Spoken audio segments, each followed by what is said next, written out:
এ তো আব্দুল বাড়ি রে, সে তো খুব ভালো ছেলে, সে তো দোয়াও শিখে, সে তো ভালো কথা বলে।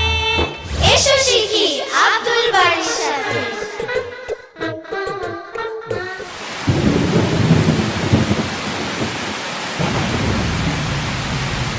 ওয়াও আপু, তাড়াতাড়ি এসো, দেখো কি জোরে বৃষ্টি শুরু হয়েছে।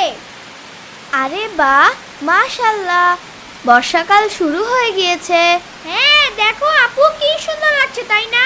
হ্যাঁ সত্যি খুব সুন্দর লাগছে।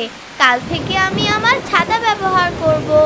হ্যাঁ, আমিও আমার ছোট নতুন ছাতা নিয়ে যাব। ইনশাআল্লাহ।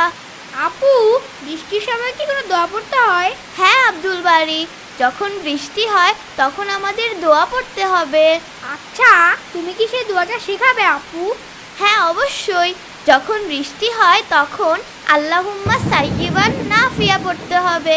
আবার বলো না আপু, আমি ধরি তোমার সাথে। ঠিক আছে, আল্লাহুম্মা আল্লাহুম্মা সাইয়্যিবান সাইয়্যিবান নাফিয়া।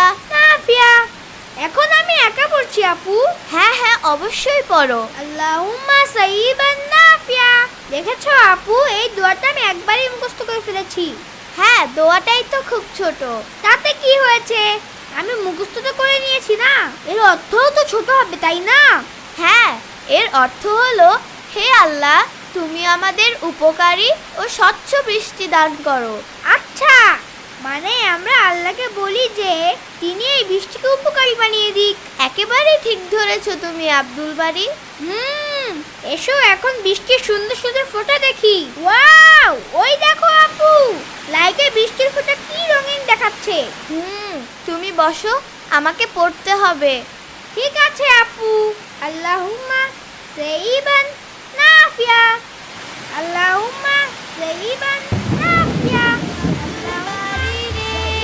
সে তো খুব ভালো ছেলে, সে তো দোয়া